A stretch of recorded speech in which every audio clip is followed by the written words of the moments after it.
Did you know that the size of modern humans' brains is actually 10% smaller than that of humans who lived around 30,000 years ago? That is equivalent to losing a baseball-sized chunk of gray matter, with men's brains shrinking by 157 cubic centimeters and women's by a staggering 261. Is this evolutionary regression or a hidden secret we haven't uncovered?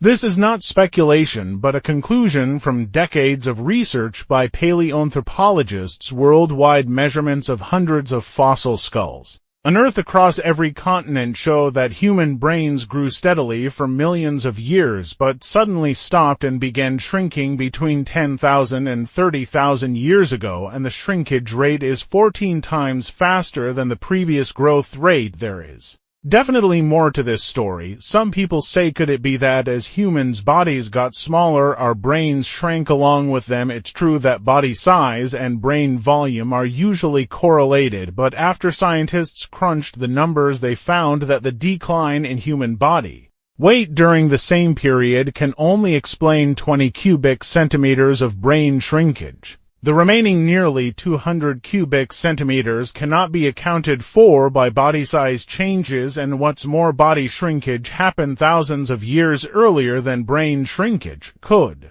it be a nutrition issue? Our ancestors ate a diverse, high-protein diet of wild meat, fruits, and nuts. But after the advent of agriculture, we began relying on staple foods like wheat and rice, with more and more processed foods leading to a decline in nutrient density. It's important to note that the brain consumes 20% of the body's calories, so could insufficient nutrition have caused it to shrink? Yet modern nutrition is better, and yet the brain volume of some groups has not returned to the level of ancient humans. Let's first dispel a myth: bigger brain does not equal smarter. Einstein's brain weighed only 1,230 grams, which is lower than the average for men, but the number of neurons in his parietal lobe, the center for mathematical and spatial reasoning, was 73% higher, and his brain grooves were shorter, like a highway without extra detours, allowing signal transmission to be 30% faster. This is the key to intelligence.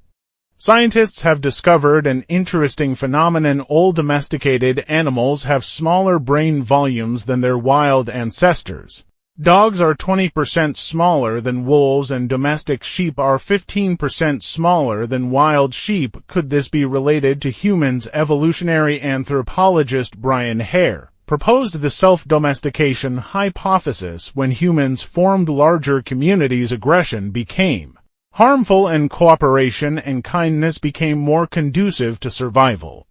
This leads to the most crucial clue: collective intelligence. Around 30,000 years ago, ancient humans had to master all survival skills alone: hunting, identifying poisons, building shelters, and defending against enemies. Their brains had to be like all-purpose hard drives, storing massive amounts of survival knowledge. But today, doctors specialize in diseases, engineers focus on architecture, navigation helps us find our way, calculators do the math. Humans have built a collective intelligence network, eliminating the need for a single brain to store all information.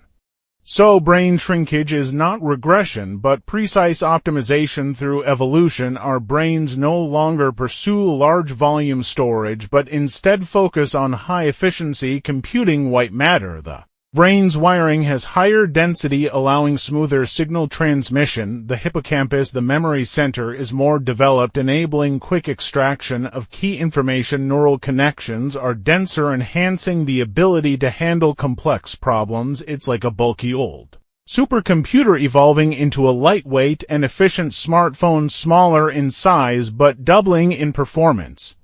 This conclusion is supported by multiple authoritative studies. Professor Henberg's cross-cultural research covering European hunter-gatherers and African agricultural communities all found the same pattern of brain volume change. Professor Resendez Benhumia's 2021 study used mathematical models to prove that humans with smaller brains can achieve the same problem-solving ability as solitary individuals with larger brains through collaboration. This is not speculation, but a scientifically proven evolutionary logic.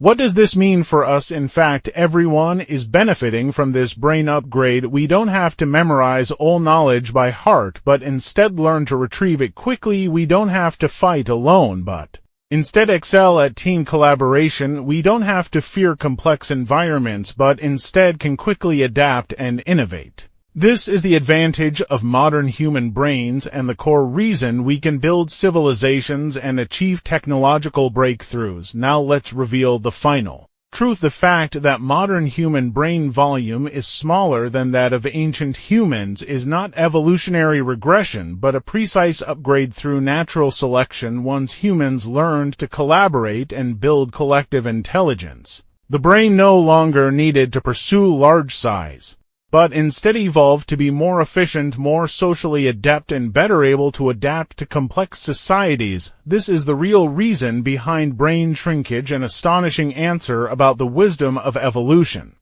After watching this science popularization, do you have a brand new understanding of your own brain? In fact, evolution has been quietly optimizing our bodies, and brain shrinkage is precisely the smartest evolutionary strategy. What methods do you usually use to improve brain efficiency? Share your experience in the comments section and let's explore the mysteries of human evolution together.